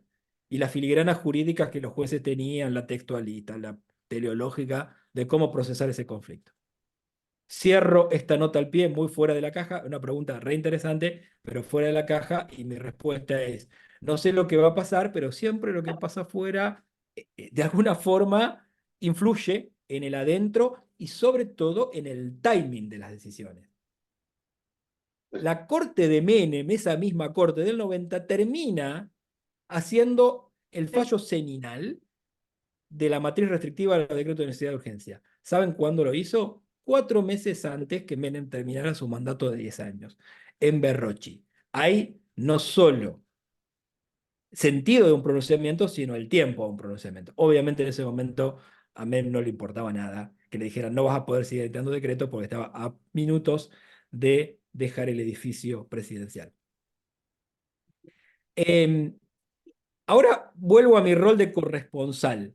Esto es fuertemente una noticia en desarrollo, como dije, y hay, bueno, ahí apareció el cómo se hicieron estas leyes. Ustedes podrán tener la duda legítima de qué pasó. Hubo una persona de enorme productividad que escaneó todo el derecho argentino en 10, 15 días y hizo DNU de 300 artículos por un lado y proyecto de ley ómnibus de 700 artículos por el otro. No, señor. En realidad, este era un proyecto, o la matriz de todo esto, era un proyecto de un asesor, Sturzenegger, esto es público, Sturzenegger lo defiende, que preparó para la candidata que quedó en tercer término en las elecciones, Patricia Bullrich, del espacio del expresidente Macri, y que consecuentemente explica la base de sustentación, limitada, pero posible, por la cual la ley ómnibus no es tirarse a un precipicio, sino una apuesta fuerte. ¿Cómo se explica esto? Es verdad que Milei no tiene mayorías propias, pero puede tener mayoría circunstancial, porque la dinámica del proceso político del 2023 fue que el segundo y el tercero se aliaron para derrotar al primero. Más allá de la alianza de alto nivel, representan a visiones que un electorado tenía de decir, quiero un cambio fuerte. Aunque no sacaron mayoría absoluta, era mayoritaria, y si le ponemos un número, el 56% de la gente, que ante la opción de relativa continuidad, que era Massa, o la opción eh, disruptiva y estrafalaria en algunos aspectos, sobre todo aspecto estético y ideológico, que presentaba Milei, dijo un cambio, lo que sea, pero quiero un cambio. Y este clima de época, que fue el clima de época de la elección de 2000, de noviembre, en parte sigue hoy. ¿Viene una fuerte recesión por delante? ¿Seguirá? Yo creo que no, pero no lo sabemos si esto será una relación apática o una confrontación social de gran escala. Excede a mi experticia. Lo que sí es que esta modesta base de sustentación que permite juntar, hacer una heterogénea composición de escaños, le da el margen. En ese contexto, el gobierno presenta lo que podría leerse en una visión estratégica como un proyecto de máxima. O sea, voy por todo. Todo lo que hipotéticamente querría hacer, lo pongo en un solo proyecto y se lo mando al Congreso. ¿Eso qué es? Una demostración de golpe sobre la mesa, una ambición. Acá estoy yo, quiero aprovechar todo lo que tenga que hacer, lo quiero hacer en 100 días. Y también puede ser visto como algo jurídicamente inoperante, absolutamente reprochable en términos de discusión racional deliberativa. Fíjense, pasamos del principio de unidad de materia a discutir en el mismo acto temas de la ley ómnibus. Esto se viralizó y se reían mucho. En Argentina no existe juicio por jurados. Aparecía la idea de que imponer juicio por jurados y una disposición específica decía que los jueces tenían que tener toga y martillo y una barra de madera que separara al público. Eso lo decía la ley. Bueno, hay una especie de desoladora eficacia en el sentido de que cuando hay una manada de elefantes que está pasando a la vez, casi que es funcional al criterio empezar a discutir problemas concretos. Porque lo que está pasando es todo una gran cosa que es sencillamente imposible, irracional, discutirla de todo. ¿Cómo el sistema político está tratando de procesar eso? Bueno, lo que está haciendo es, esa hipótesis de máxima aparece recortada. Y recortada no del todo racionalmente, recortada rapsódicamente en la posibilidad de que en estas 2 semanas de ventana de tiempo pudo hacer oír su voz, porque de repente era un actor famoso, de repente era un colectivo con capacidad de lobby, pero por ahí el que no tuvo capacidad de lobby no salió a la superficie de su reclamo y va a quedar con un perjuicio importante en la ley. De vuelta, en la ley ómnibus puede haber cosas relativamente virtuosas, pero sencillamente así no se legisla, así no se puede legislar, así no va a salir bien. Desgraciadamente nosotros no tenemos ni una base jurídica de principio de unidad de materia, decimos esto es inconstitucional por materias procedimentales. Si tuviéramos a Roberto Gargarella, en parte mi amigo, qué sé yo, un colega querido, y probablemente que seguramente conocen ustedes, dirá, sí, esto en términos deliberativos es inconstitucional porque no se pueden discutir cosas así, porque la Constitución exige que las leyes tienen que tener una discusión pública. Lo que pasa es que no aparece especificaciones más allá de una generalidad. Lo que yo digo es, bueno, de parte de un diseño constitucional, está bueno que estas cosas aparezcan en la matriz constitucional para evitar el problema de discutir la manada de elefantes. Esto un poco en relación a lo que decía Héctor Rivero. Creo que Mario hablaba cómo se hicieron estas leyes. Bueno, recupero lo que decía antes. Había un proyecto hecho para hacer un paquete básicamente derogatorio de leyes y de liberalización para la candidata que queda tercera y por ende excluida Patricia Bullrich. Ese mismo proyecto Sturzenegger se lo lleva a Milei ya como presidente electo y Milei compra en paquete ese proyecto. A la vez parece también de que hubo consultas a sectores regulados y enojados con la regulación, que a través de sus representantes de estudios jurídicos señalaron cuáles eran los problemas que querían ver, y esto, en forma asistemática, queda dividido en 2 paquetes. Uno es un paquete con medidas básicas o de primera generación, y otro es el que incorporaba una segunda capa de cosas que estaban más dispuestos a negociar o que no podían llevar por DNU por tratarse de limitaciones. Por ejemplo, todo lo que era electoral. A veces es difícil saber en qué de todo esto hay una gran estrategia o simplemente una improvisación como la que tienen todos los gobiernos, y en mayor medida tienen gobiernos primerizos e inexpertos y terriblemente ambiciosos de hacer todo lo que quieren hacer en un solo proyecto, en un DNU casi instantáneo y contemporáneo a su toma del poder. En este sentido, recupero algo que estaba ahí en el fondo de lo que ustedes dicen de erosión democrática y cómo se compatibiliza esto. Mark Tashnet escribió, creo que hace 10 años, un artículo que se llama Constitutional Hardball, que es el juego constitucional, juego fuerte al límite del reglamento, del otro lado del reglamento, donde alguien está aprovechando lo que casi sería lo que el desvío de poder, el derecho administrativo, donde yo no infrinjo frontalmente la ley, pero me agarro de un inciso de algo y lo exploto para otra cosa. Bueno, tomar el procedimiento de DNU, que siempre asumimos era para medidas focalizadas, y cambiar de un saque 300 leyes, es eso, es juego fuerte constitucional. ¿Qué pasa? Tashnet de ese artículo, no es excelentísimo el artículo, pero está interesante. Lo data al principio mismo del constitucionalismo. Recuerdan, Marbury versus Madison. ¿Qué hizo Madison? Tenía las nominaciones de los jueces en su cajón que tenía que entregar, y con la entrega, el juez, cada uno de los jueces, Marbury entre ellos, estaba en el cargo y dijo, lo firmó mi antecesor, pero yo no se los voy a entregar.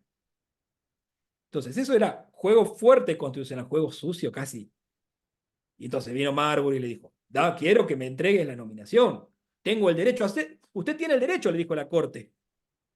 En ese fallo también un poco vaivén que hizo John Marshall. Lo que quiero decir es que incidentes aislados de juego fuerte constitucional o al límite del reglamento han existido desde el principio de los tiempos. Capaz que si vamos al Código Hammurabi tenemos cosas así. Lo que sí, en nuestra realidad argentina, siempre existió esto. Entonces yo tengo que decir las dos cosas.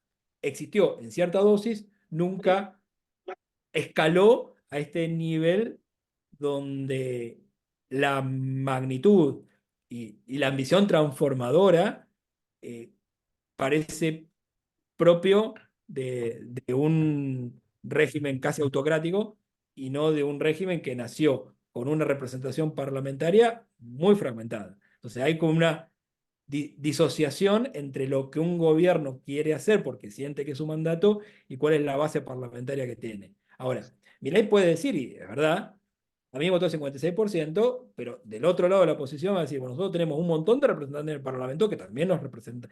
No, es la voluntad general y también nos dijeron que nuestra función era, eventualmente en el caso de ser oposición, poner un límite. Y no tenés 56% en las cámaras. En las cámaras tenés 15 y 10. O sea, la legitimidad es fragmentada. De alguna forma, eso se debería resolver. Me han preguntado si, creo que ya voy terminando. Una cosita. Artículo 30. El artículo 30 dice, la restricción de los derechos debe ser por ley. Y después yo tengo la opinión consultiva 6 del 86, creo, de la Corte Interamericana, que trata de interpretar el artículo 30 y hace un derrape controlado y hace un poco de malabares diciendo, bueno, sí, ley, pero también podría ser algún sistema de delegación o regulación. Ahí yo puedo encontrar que cuando dijo ley solo la Convención Americana, después la práctica natural de los gobiernos hacen que muchas cosas, la última milla de una restricción, la letra pequeña, la termina definiendo el Ejecutivo por delegación, por reglamentación. Este es otro tema muy interesante porque en sociedades contemporáneas es imposible reunir al Parlamento para que cada caso o circunstancia sea resuelto por ley. Siempre vamos a estar necesariamente en el marco de una delegación de facultades por razones de emergencia, que es algo concebible y común en los sistemas, como ustedes mismos lo dijeron, o en marcos de normalidad con la secuencia entre ley y reglamento. Ahora, lo que no parece ser, y la jurisprudencia de la Corte lo ha dicho, es no puede haber una legislación con base indeterminada o indeterminable. Un comodín que permita que cualquiera carta que saca del mazo, empata con la medida que yo quiera que yo deba tomar. Entonces, en ese sentido, la delegación sin base, creo que sí lo ha dicho la Corte, es un agravio al Estado de Derecho y concretamente excede el marco de reglamentación y de ejercicio de facultades delegadas. ¿Qué me queda? Bueno, esto es interesante lo que me preguntan. Creo que Mateo Merchant, donde me decía, bueno, ¿y quién determina si hay emergencia o urgencia? Bueno, yo voy a dar la respuesta más prosaica y simplona y después voy a dar la más filosófica. La respuesta más prosaica y simplona es que, bueno, en primer lugar lo determina el presidente y si el mismo Congreso que dijo, acá había necesidad de urgencia, ratifica la medida, me parece que no hay mucho más que discutir en relación a esa fuente formal. Ahora, ojo, esto no significa que la ratificación de una medida tomada por decreto o por un decreto delegado que haga el Congreso, aún por unanimidad con ambas cámaras, no sea o no pueda ser objeto de un desafío de constitucionalidad y de una declaración de inconstitucionalidad. Eso resuelve solamente el problema formal de por qué fuiste por el atajo y no por el camino principal, pero no blinda el planteo de constitucionalidad. Comentario técnico también prosaico. Nuestro sistema es un sistema difuso y a partir del caso concreto que debiera presentar un afectado, con algún detalle que permite que haya colectivos, por ejemplo, la Confederación General del Trabajo, en nombre de los trabajadores. Ya no es juicio singular, sino colectivo. Con un problema estructural que también viene desde 2008. La Constitución argentina tiene un defensor del pueblo, o tenía. Lo dice la Constitución, fue designado, pero desde 2008, como requiere una mayoría agregada y nunca hubo acuerdo, el cargo de defensor del pueblo está vacante. Si tuviéramos, reflexión así recurrente entre los constitucionalistas, si tan solo tuviéramos un defensor del pueblo en funciones, ese protagonista bien podría hacer una acción súper potente porque le tiene legitimación para actuar. Es prácticamente la vía más directa a encontrar una litigación que pueda tener efectos, digamos así, expansivos o erga omnes. Hay otros procesos que buscan esa lógica y la respuesta a esa pregunta es, bueno, espérenme y en mayo les cuento qué pasó. Porque nunca en la Corte ha sido puesta en una disyuntiva, o de la Corte Argentina. Va a haber pronunciamiento a favor, en contra de todo esto. La última palabra la va a tener la Corte. Y vamos a ver en qué condiciones pronuncia esa última palabra. Un detalle. En la ley Ómnibus, el último de sus artículos, decía, ratifícase el decreto 70 del 23. Como dijimos, el ómnibus se achicó, se aplastó, se hizo más chiquito. No es de juguete, es un flor de vehículo, pero muchas cosas ya está claro que van a salir. El gobierno dice, bueno, las voy a presentar como leyes separados, muchas podrán tener consenso, qué sé yo, juicios por jurados y esas cosas.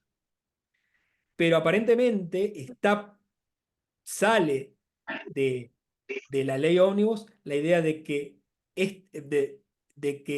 en el último de sus artículos se ratifique el decreto. Queda ver qué va a hacer el Congreso, si hay una ratificación de una sola de las cámaras, si hay rechazo, si no hay mayoría. Si hay mayoría del Congreso ratificando el DNU, yo creo que la Corte ese aspecto lo va a dar como, entre comillas, hecho consumado. Lo que no quita que pueda tomar en cuenta aspectos específicamente regresivos e inconstitucionales del DNU y cuestionarlos, invalidarlos, reinterpretarlos, inconstitucionalizarlos, como podría ser con cualquier otra ley que haya tenido el formato normal. Con lo cual, la resolución del tema, si hay urgencia o no, no culmina con el capítulo de controles judiciales a estas medidas. Un capítulo que necesariamente va a ser tan rapsódico como las medidas mismas. O sea, hay muchas medidas que probablemente no lleguen a aplicarse o no tengan afectados directos, otras que sí ya los tienen desde el momento mismo. Y esto, como dije en una de las, entre comillas, lecciones, es un desafío para muchas, digamos, muchas concepciones establecidas de lo que sería el derecho procesal constitucional. Cuando una ley flexibiliza a trabajadores, ¿quién es el afectado? Bueno, el que ya está trabajando no, porque esa ley no lo afecta. El que todavía no está trabajando no, porque no es un trabajador. Pero eso cambia el ecosistema de trabajo. ¿Quién es el afectado? ¿Quién tiene el standing?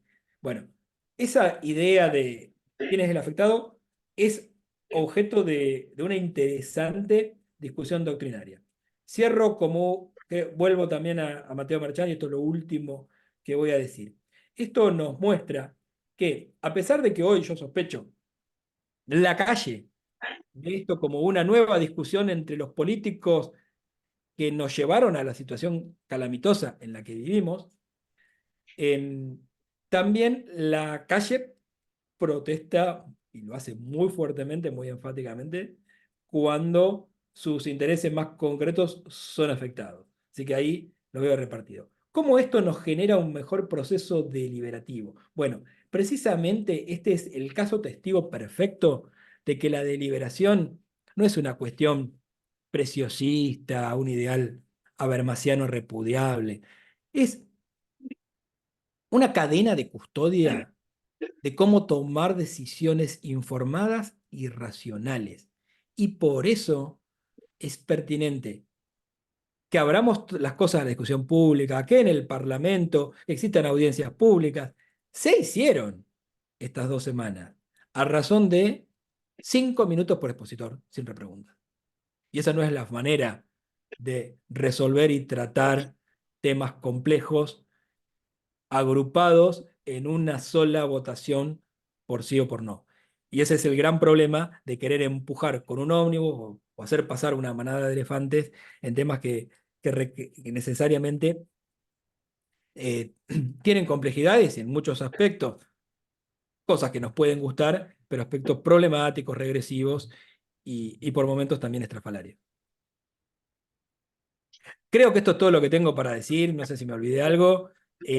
Me re gustó estar acá y espero haberlos no aburrido y ayudado a pensar un tema que es re complejo, porque tengo que contar muchas cosas a la vez. Esto excede el formato tweet, el formato titular, y los que estamos adentro tampoco tenemos una percepción. Yo sé que el régimen de pesca se opone el sector, pero no sé concretamente por qué. Solo especialistas pueden trabajar en temas muy específicos de los que todas estas leyes parecen querer cubrir y hacer todo a la vez. Bueno, muchas gracias, y si quieren alguna pregunta, cuestión inicial, ya estamos en hora, no los quiero aburrir más y les agradezco la oportunidad. Muchísimas gracias, profesor Gustavo Arballo, de nuevo por aceptar nuestra invitación a participar en esta cátedra Carlos Restrepo Piedrahíta. Seguramente, y usando su propia expresión sobre serán capítulos rapsódicos, seguramente tendremos la oportunidad de volverlo a tener y nos deja con muchas claridades, con dudas, y seguiremos la historia, el devenir del derecho constitucional argentino y cómo se bate ante este embate contra el Estado constitucional. Muchísimas gracias a ustedes por participar, y muchísimas gracias a todos, y los espero en la próxima sesión Carlos Restrepo Piedrahíta, que será el próximo lunes 29 de enero con el ministro de Justicia Néstor Osuna, sobre cuál es la reforma, la justicia que Colombia necesita. Muchísimas gracias para todos y todas. Buena tarde. Muchas gracias a ustedes. Adiós. Chao, chao. Déjame cerrar la grabación, por favor. El lunes a las 3 con la doctora Flores. A las 3 de la tarde. Sí.